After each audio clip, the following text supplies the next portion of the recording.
Hiya, hi guys, how you doing? Wow, I'm actually on my walk again. I'm out still in Cardiff. For those of you who don't know me, welcome to Mo's Lifestyle. My name is Mo and I do these shows. So welcome to my show. Today we're having a monologue and the topic is, why is it that everybody complains about being in America these days? What happened? What happened to the land of the free and the home of the brave? Are you guys not brave enough to tolerate America anymore? What's happening? What is happening, people? What is happening? So I'm talking to you from the beautiful city of Cardiff. I'm sitting on a bench. Somewhere here at the library. Here everything is quiet and slow. It's not like America, the rat race. In America, I lived there for some time. I lived there for almost 9 years, going to university and stuff. But instead of having my camera shake all over you, why don't I fix it first of all? So yeah, guys, I'm using my gimbal and I'm trying to get it to be steady. It may not be very steady because it's very windy here, so I have to kind of hold on to it. So anyway, I was asking, what is it about America that many people nowadays are complaining? Every time I go on TikTok or I go to YouTube and other places especially, I find people complaining about America. What's happening with America? You guys, man. I lived in the US for approximately 8 years total. Each time after my degree program, I would go back home and stay maybe 2 years. Go back home to Kenya, that is, yeah? And stay maybe 2 years. And then come back, go back to school. Because in those days, American education was so revered and so desired. Everybody wanted an American education. And if you had it, then most likely you had job opportunities, yeah? And that was the situation. When I came back to Kenya, I was able to get into the job market pretty quick, especially because there were so many NGOs in the country. And so it was easier, a bit easier, I would say. Even if we thought it was so difficult, we Gen Xers, I think there were still opportunities, even though there weren't as many as for the older generation. But nowadays, I can say that it's great to have a degree. I think it's very important to still pursue your education. I think education is still one of the most important assets because knowledge never gets old. Never, ever. Whatever knowledge that you gain, whatever learning that you experience at any point in your life, at some point it becomes relevant. At some point. Maybe even for geometry, for some people it becomes relevant. At least it's not completely alien to you. Yeah? So what I wanted to say is, anything that, like for example, pi squared. I don't think about those things because I never became a builder. But maybe if I became a builder and I wanted to understand proportions, I wanted to understand angles, I wanted to understand how to build and how to build maybe, like Dr. Ndemo told me once, a roof, yeah? I would have to design angles and I would need sine and cosine and things that I thought were totally irrelevant when I was going to school, and pi r squared and all that kind of stuff. But I never became a builder, but at least I am aware of what I need to know in order to build. Especially theoretically, but of course practically that's another matter. I can just go ahead and make a roof and hope that it won't fall over my head, right? So anyway, going back to the subject, why is it that people are complaining so much about the West? They're calling America a third world country, and I'm getting kind of irritated by that because the countries that I know that are third world, like for example the ones that they call third world, like in Africa, in Asia, like in the country that I come from, like Kenya, Malawi, Zambia, and all those countries now that are being asked to pay $15,000 as a sort of bond in order just to get a visa to go and visit America. When I hear people calling those countries, when I hear people comparing America to a third world country like that, because they cannot afford housing, because they cannot afford food, because they cannot get jobs, because they're literally sleeping in tents on the roadside, I get a bit offended by that. Why? Because in many of the third world countries, it's not even like that. Most people in third world countries live in houses. Many people even grow their food. Unless, of course, you're sleeping on the sidewalk and you're the poorest of the dirt poor. Yeah, when I say dirt poor, I don't mean that they're dirty. What I mean is on the ground, at the very, very bottom of the ladder, okay? Maslow's hierarchy of needs, where you don't even have housing at all. But even those people who sleep on the streets, most of them in the evening, they have a place to go. And there are programs. Maybe they may not like where they live. They may not like that they're going to be living under some sort of very unhygienic conditions. But the fact is that most of them have families, and many of them have even ran away from their homes. So when I hear people comparing America with third world countries, I'm like, how wrong these people are. And these are exactly the reasons why it will be very difficult for Americans to move, and people from Western countries. It will be very difficult for you guys to move ahead, and even to adapt and to adjust to the world, because the world moved on without you. If you go to a country like Kenya right now, are you kidding? Even people who are earning £100 a month, $100 a month in Kenya is equivalent to approximately 12,000 shillings.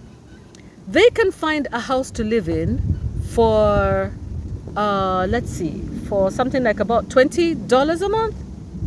Yeah, $20. They can eat food for another $20, $30 and still have transport money. They may not be living a lavish lifestyle in it by any means, but the fact is that they can find a room. It may not be ideal, but there will be a room that they can stay in that has facilities like water and things like that. It may be in the informal settlements, that is if it's in Nairobi city center. But if you go to the rural areas, yes, you can find accommodation. Even for that $100 you can. Even for $50 you can. Even for $30 you can. So don't compare your America with third world countries, because that is not how we live. We don't live like you people. We don't. Yeah? That is not how third world countries are. And we from the third world countries are shocked to see people living in tents. To us, that is shocking and really deplorable. Quite embarrassing, quite, off-putting, very inhumane.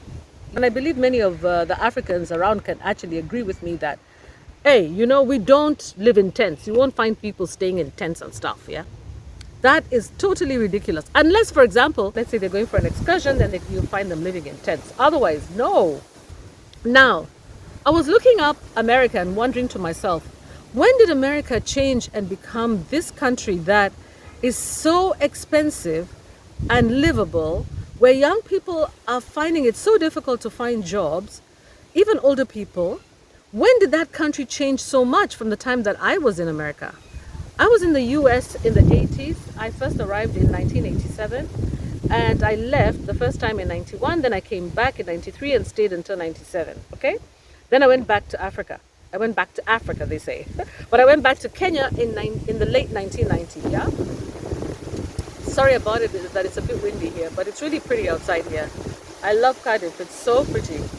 So anyway, guys, I was asking myself, when did this country become so unlivable? When did the government become so uncaring and seemingly so inhumane that they would deliberately pull children away from their parents, make older people become homeless because they will allow the raising of prices from corporations would be allowed to raise their prices so high that they would actually unhouse an elderly person. When did that happen? Because America wasn't like that, guys. It was not like that. Just as recently as the 90s, it wasn't like that. It wasn't like that at all. In fact, I remember that a lot of Americans were even hosting international students in their homes. Food was quite reasonably priced. Jobs were easy to come by. There were help signs even on shop windows. When did this happen? And I want to say that I've done a little bit of digging up and I discovered that actually the District of Columbia, which is Washington, D.C., became a sort of corporation in about 1871 there, yeah? So it was actually a property of the City of London here in the UK. The Vatican and, London, the Vatican and something else. I don't remember what I read. But anyway, the fact is that, oh yes, and Israel. Yeah, so the cities are literally run by billionaires and corporations, and therefore it's in a sort of private public sector relationship. Why do we say, though, why do I believe myself, even if I could be wrong, why do I myself now see America really operating as a corporation, as a business, rather than as a government, as a democratic country, as a federation? Why do I think that America is more of a corporation now? Why? Because it is the big businesses that control everything that is of importance, that affects the common person in America. Right from Big Pharma.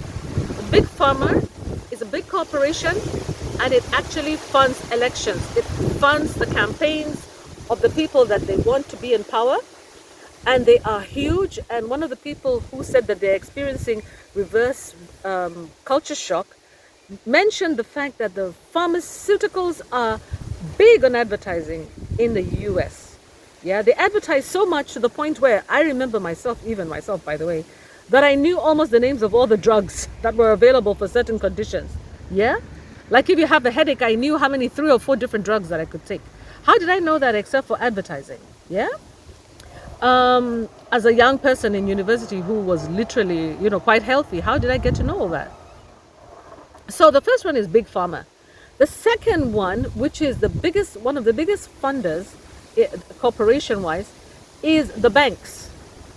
The banks control the American economy as well, and they too influence who becomes the leader, who becomes the president. The other big group is, of course, the media. Media that is controlled by oligarchs. Media that is controlled by the very super wealthy. Yeah? And by the way, have I mentioned any individual? No. Have I mentioned you and me? No. So that's the banks, that's the media, that's the pharmaceuticals. And who else? Who else, if I can think about it, that is funding big pharma, that is funding the government?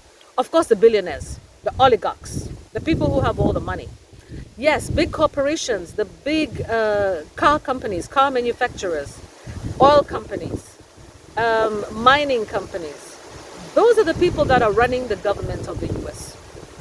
And of course, various states, such as perhaps Israel.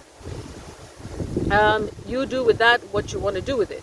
Take that information the way you want to take it. But the fact is that America is literally right now under the control of the billionaires. And what that means is that they will take on a corporate-like mentality and approach to the running of the government. That means that they will not be so keen on social programming. They'll not be so keen on helping those who are the vulnerable, the elderly, children, people with disabilities, people who cannot work, people who cannot be productive. The word productive is used a lot.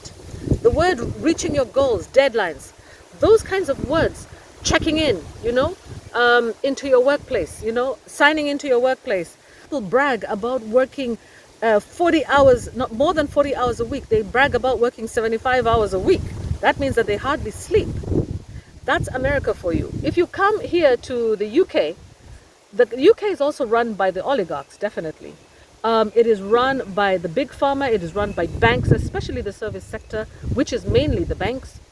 And of course, UK is a big borrower at the moment. It borrows a lot from the Chinese government, and it also borrows from billionaires. Yeah. So basically what I'm saying is that you and I are suffering because the reason why people cannot find jobs, the reason why people are finding life so expensive is because of this corporate and exploitative, commercial and capitalistic culture that of course comes with those who are thinking about getting rich and making money. And this is the reason why you and I need to think about how we're going to get out of the matrix, because it's a sort of matrix, guys. You're either in it or you're out of it. You choose to be in it. It means that you work for all these corporations. You work for the big people, the people who have the big businesses, the Walmarts, the banks, like I said, the big supermarkets, the people who run the agricultural sector, the people who run the mining industry, petroleum industry. Right now, we're not even dealing with petroleum. We're dealing with even people who are dealing with mining in other countries. Yeah. So unless you are actually an investor and you have the money to invest and to be part of that oligarchy, then you are just on the other side, which is a worker. And worse than that, you could possibly be a slave, because you will always be overworked and underemployed. If you see, for example, videos that have been going around showing how farmers in America, especially in Texas right now, are having to close their farms because they cannot find workers. They are used to relying on the Hispanic workers, people from Mexico, who literally kneel down on the ground and pick fruit and vegetables on their knees on the ground. Yeah? They're used to that, and they themselves are not ready to put their foot forward and go and do that. In fact, they can't do it because they run such huge tracts of land. So they've been made to believe, the farmers in America have been made to believe that the problem is with migrants. The problem is with the people who are my color, the people who are of the dark race. And they are the majority in the world, by the way, guys. Yeah? We are the majority. We of color are the majority in the world. If you combine black and brown people, we are the majority in the world. Yeah? And wherever the Americans think that they were going to go, most likely they're going to be encountering people who are either black or brown, wherever they go. But unfortunately, when you actually see what's going on with the farms in Texas, that is when you start to realize how the billionaires have manipulated the minds of their own people who look like them to believe that they are better, superior, manipulating them and conditioning them. They're being brainwashed to believe that the problem is with the other people and not these people who look just exactly like them. Yeah? So if you are MAGA, and I used to be MAGA, by the way. Can you believe me, of all people from Africa, believed, because I'm one of those ones who was conditioned, who believed that MAGA was better than the others. Why? Because MAGA, usually when they come to power in the US, the Republicans, when they come to power in the US, they tend to leave the developing countries alone, and they tend to become more insular focused, which is what's happening right now. Yeah. We know that the Democrats are big on funding wars around the world. So we were interested in them stopping all the wars, which is something that I believe has to some extent happened, especially when you look at the war between Russia and Ukraine. You can see that President Trump has made some inputs in there. He has made some moves in there so that this has kind of de-escalated the war. And the same thing is happening, I believe, in Israel, where they're trying to de-escalate that war between Israel and the Gazans. But nobody is talking about what's happening in Sudan and Congo. And this is also because of the hands-off policy that seems to be the strategy of the Republican government, which you now call MAGA. But on the other hand, it doesn't mean that the Democrats would have actually been a better option. Because like one person actually said, and I heard them say, they're kind of like two sides of the same plane, two wings of the same bird. So on one wing, we have the Democrats, on the other wing, we have the Republicans. They all follow one agenda, which is serve the corporation, serve the people who are in power, those who have money. But the only difference is that, of course, the ruthlessness with which they decide to do this, yeah, they're not guided by any sort of ethics or morals, especially the Republicans, as the way I see it right now. It's quite a disappointing thing to see, very disappointing, because now obviously I'm not a MAGA supporter. How could I possibly be? Yeah, I've definitely woken up to that, but it doesn't really matter what supporter I am, because after all, I'm not a voter, but I can influence the vote just by who I support. What I want to tell everybody is, let us not do the blame game and start blaming MAGA supporters or blaming anyone for anything. Let's blame our government. Let's blame those people who are rich, who are denying Americans the opportunity to thrive, especially young Americans who deserve to have jobs that they can create families with, that they can build with, that they can grow with and grow old with.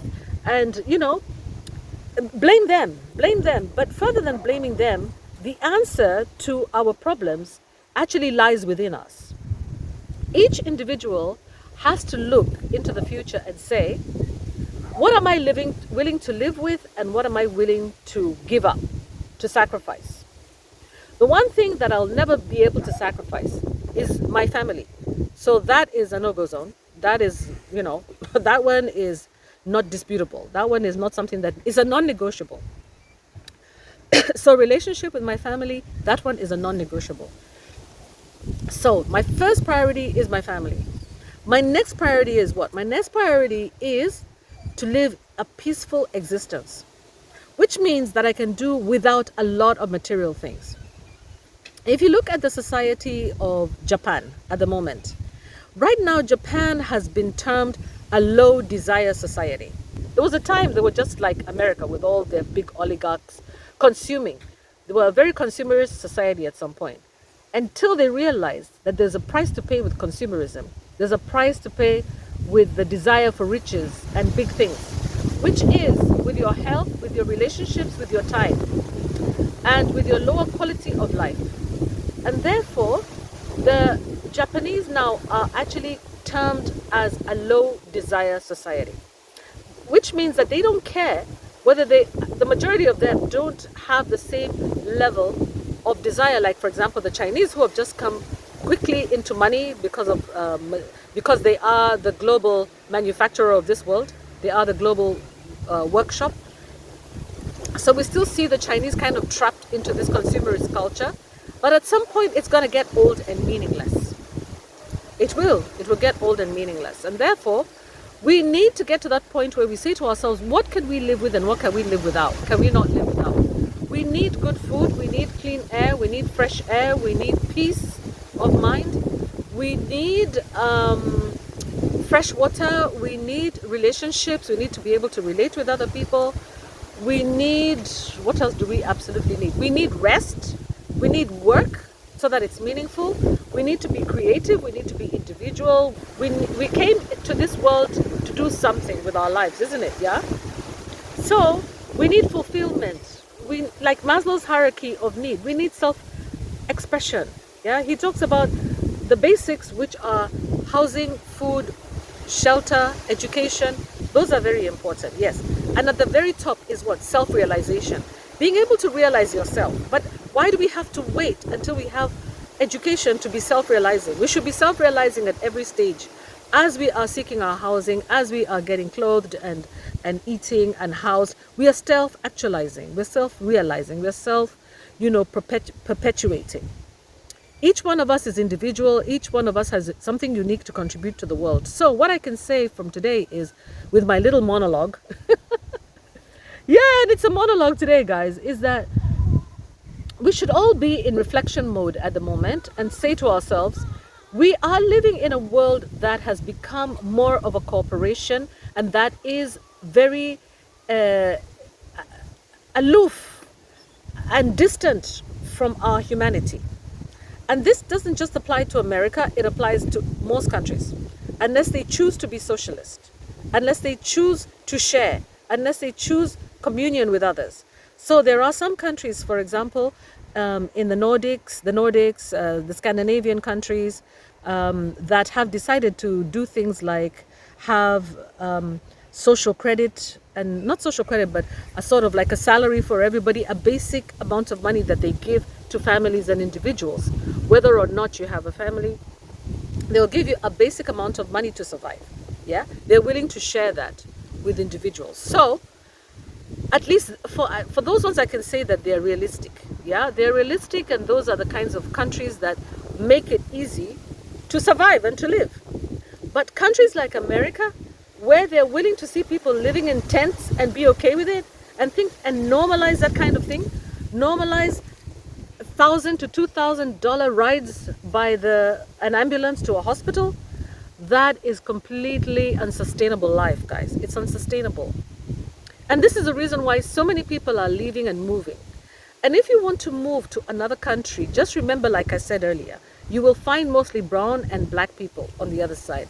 So one also needs to look at your own morals and ethics and belief systems and see if you have been misguided or miseducated to believe that that you are superior if you are a white person, or that white people are superior if you are a black person. You know, that you think that you're inferior, that your people have less to give you, that your countries have nothing to offer you. That is a mindset that has been pushed on us. So we need to unlearn what we have learned and try to be realistic and to reflect and think and plan for the future going forward, assuming that we can live with less and still be happy. We can live with less and still be happy. That's the only way to beat the corporations. It's the only way. Live with less, be happy. Which means that it might mean that you have to move countries. If it gets to the point where you're living in a country and you're seeing that they have, infiltrated the country to the point where they own it and there's no space for you to express yourself, to self-actualize, it's time to move. Yeah. So, if you think you can do it in your own country, that's fine. You can downsize, you can downgrade a little bit, but remember that you have to consider some of the most important things. And the first thing is, before your insurance, it's your lifestyle, and also what you eat, what you put in your mouth, how you feel, how you relate with other people. Stay away from stressful situations, as these things are affecting families, they're affecting relationships and all that. Yeah.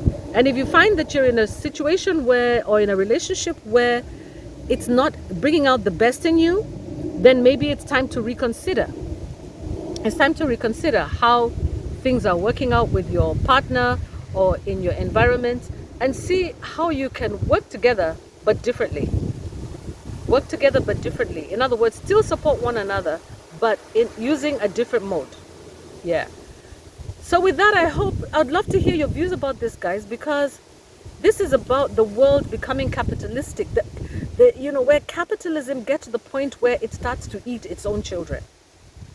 It's really sad. It's a very bad situation, guys. Yeah. It's sad.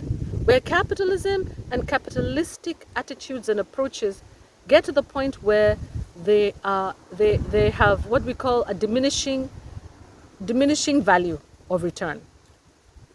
Capitalism eating its own children. That's the problem. We're being eaten by the capitalists. We're being eaten by the oligarchs. We're being eaten alive, literally. Yeah? By everybody. So it's not you. It's them and it's it. So let's not project on each other. Let's project on them and it. And remember that we still have control of our lives. And with that, I have to say goodbye. I hope you enjoyed my little monologue. And I look forward to hearing from you. So from Mo's Lifestyles, it's bye and see you at the next chat. For Harry, bye.